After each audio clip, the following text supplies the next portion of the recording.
Hey everyone, it's been a while. Just want to get this quick video done, out of the way, because I have to break it a little bit to do some things.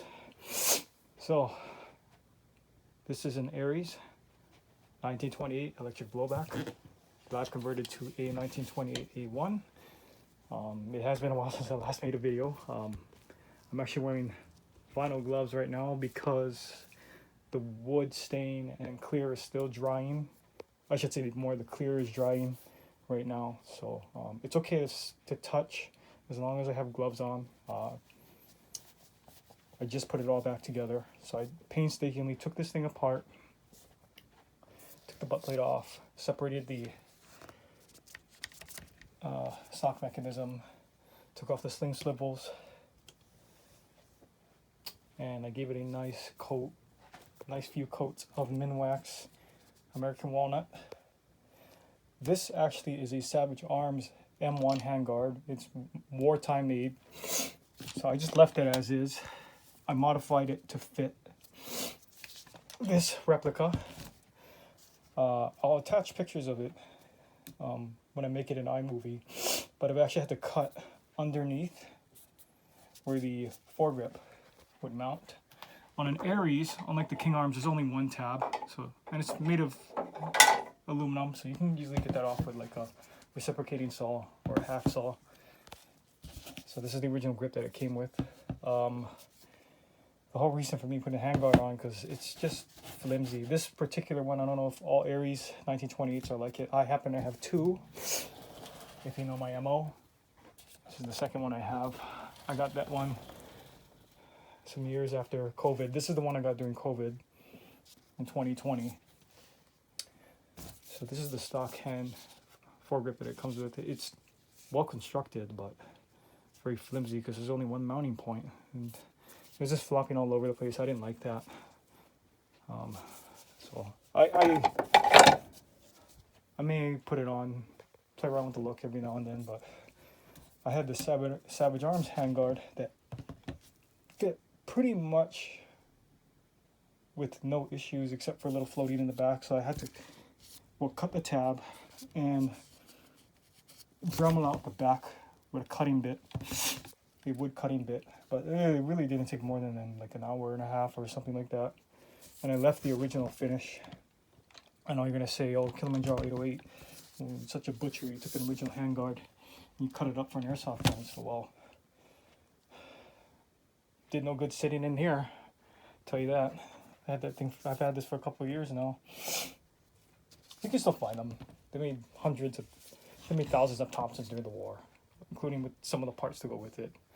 The hardest piece to find, if you're looking for original Thompson parts, I'm not trying to deviate from the subject at hand here, is the stock. These puppies are hard to find. They run about $500 a piece, complete. The butt plate, and if you go a la carte on everything, it's at least $100 for like the stock mechanism, the butt plate. Swing swivels are pretty cheap. You can get the milled. These are basically, this one's stamped steel. This one's milled. That's how you get to early war from late war. You can pick these up. These actually are 1903 swing swivels. Well, not this one, but this one. So yeah, I'm not really going to review the gun because I did that a couple of years ago. So there's only one more thing I need to do to really make this complete, other than put on a Kerr sling. I'm going to change it out for the thicker Cutts Compensator muzzle. So this one has the 1921 muzzle on it, which looks good. But I really want to put the 28 one on. It just looks much more complete, proper, and just cooler looking. Yeah, I would highly recommend the ARES 28. It's worth your while. A well-made product. Very easy to take apart. The stock actually can come off just like this. Just take it off right now. There's two brass pins right here that make contact right there. And your wire is right in there. With this stick type battery. You put it back on for a second. Oh, let me just show you the mechanism. So this is proprietary. The stock is proprietary to the gun.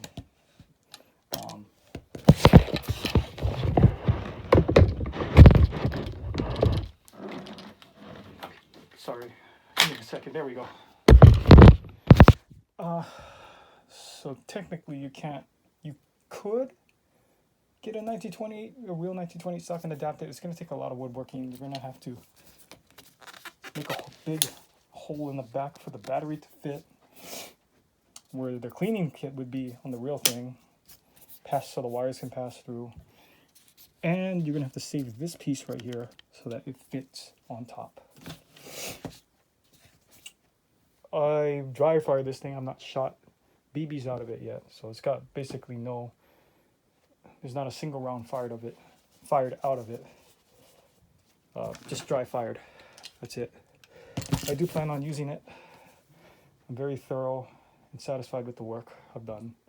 Again, I just need to do the Cutts Compensator mod and the Sling.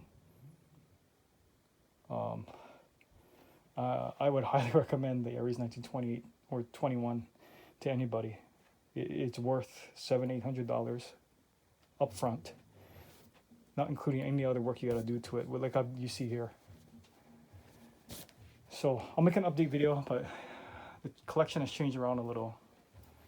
The real M1 Garand, real M1 carbine, to kind of get started. These are MGC Tommies. This is a King Arms M1A1. We'll tell you more about that in the videos to come. So I just wanted to give you guys an update. Love how this all came out. If you're wondering, yes, I do have a workbench. This is it right here. I'm using the box for contrast because if I don't put the box on here, the gun's going to camouflage with it and you can't see all the details.